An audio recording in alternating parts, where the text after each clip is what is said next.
Model, 62-plate Vauxhall Vivaro 2900 Ecoflex 2.0 Cdti long wheelbase. New MOT starts drives clutch needs replacing no VAT bargain.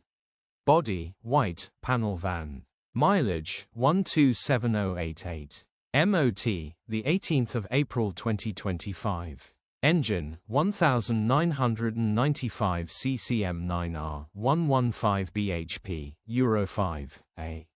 Transmission, 6-speed manual, front-wheel drive. Mechanical summary, starts great. Runs great. Very clean genuine Vauxhall Vivaro, starts and drives, but the clutch is slipping.